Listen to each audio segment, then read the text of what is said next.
सकारात्मक सोच की कहानी। एक बार की बात है, एक गांव में प्रज्ञा प्रकाश नाम के एक विद्वान महोदय रहते थे। धन धान्य से संपन्न तो थे ही, लेकिन ज्ञान उनके पास इतना था कि दूर दूर से लोग अपनी समस्याओं का समाधान करने उनके पास आते थे। अपने अनुभव और ज्ञान से प्रज्ञा प्रकाश लोगों की समस्याओं का समाधान करते थे, इसीलिए सभी उनको गुरुजी कहकर संबोधित करते थे। एक दिन की बात है, एक नवयुवक गुरुजी के पास आया और बोला, गुरुजी मुझे सफलता का रहस्य बताइए। मैं चाहता हूँ कि मैं भी आपकी तरह विद्वान बनकर अपनी गरीबी दूर कर सकूं। गुरुजी मुस्कुराए और उन्होंने उसे दूसरे दिन प्रातः काल नदी किनारे मिलने के लिए बुलाया। युवक को भी नहाना था, इसीलिए वह भी अपने वस्त्र लेकर दूसरे दिन प्रातः काल नदी किनारे पहुंच गया। गुरुजी उस युवक को नदी के गहरे पानी में ले गए और जहां पानी गले के ऊपर निकल गया तो उन्होंने उसे डुबो दिया।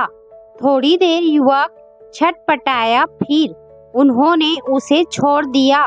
युवक हाँफता हाँफता नदी से बाहर भागा।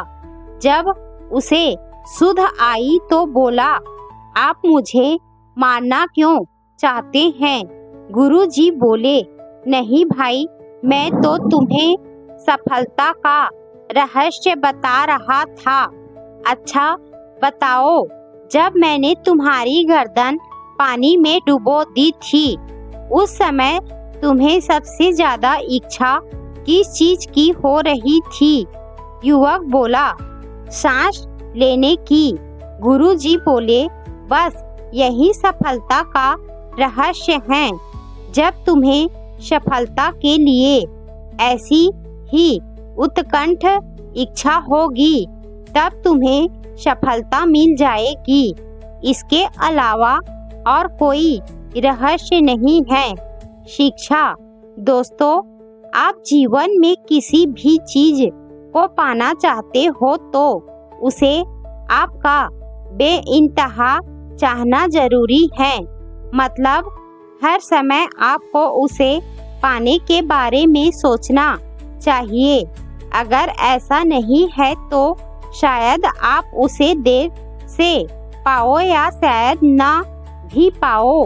हमेशा रचनात्मक और विधेयात्मक सोचे, नकारात्मक ना सोचे।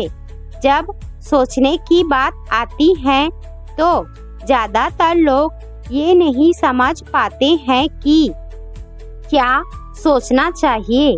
किसी भी सोच के दो पहलू होते हैं, एक विधेयात्मक, दूसरा नकारात्मक। दोनों का मतलब लगभग एक सा होता है, लेकिन इनका दिमाग पर असर ठीक उल्टा होता है। कैसे? तो आइए देखते हैं। ये कहानी एक बार की बात है। एक युवक ने ध्यान की बड़ी महिमा सुनी। उसने सुना कि ध्यान करने से मस्तिष्क की क्षमता बहुत ज्यादा बढ़ जाती है।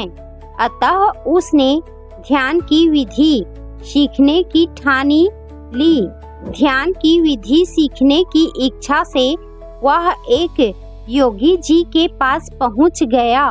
युवक योगी जी से बोला, गुरुजी मुझे ध्यान की विधि सिखा दो। योगी जी बोले, अच्छा सिखा देंगे। पहले ये बताओ कि तुम्हें कौन सी चीज सबसे ज्यादा अच्छी लगती है? युवक बोला, मुझे गाय और बंदर अच्छे लगते हैं। योगी जी बोले, कोई एक चुन लो। अब वो फंस गया। कभी गाय को सोचता है, कभी बंदर को सोचता है। वो सोच ही रहा था। काफी देर हो गई, तब योगी जी बोले, तू गाय का ध्यान करना, बंदर का मत करना। युवक घर गया और रोज ध्यान का अभ्यास करने लगा, लेकिन एक समस्या हो गई। वह जितना बंदर का ध्यान नहीं करने की कोशिश करता, उतना ही बंदर उसके ध्यान में आता था। वह परेशान हो गया। गाय तो उसके ध्यान में टिकती नहीं, बंदर ही बंदर आता रहता। 4-5 दिन बाद वह फिर से योगी जी के पास गया और बोला, गुरुजी, एक दुविधा है।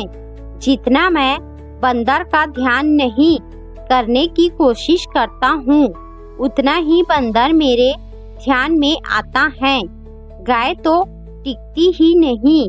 योगी जी मुस्कुराए और बोले, तूने मेरी बात के विध्यात्मक पक्ष को पकड़ने के बजाय नकारात्मक पक्ष को पकड़ लिया।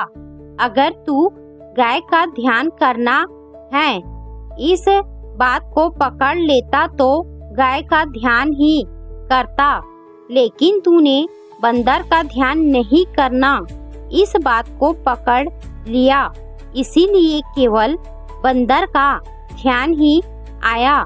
शिक्षा।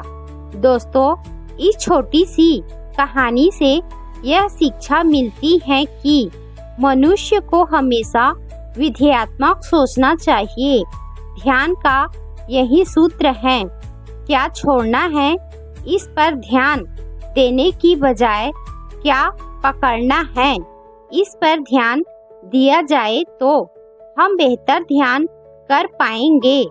हमेशा विध्यात्मक चीजों का ही प्रचार करना चाहिए। बहुत सी बार सोशल मीडिया में लोग कुछ विद्रोहियों के बहकावे में आकर नकारात्मक चीजों का प्रचार करना शुरू कर देते हैं। उन्हें लगता है कि वह सही कर रहे हैं, लेकिन उसका परिणाम काफी हद तक जनमानस पर गलत होता है।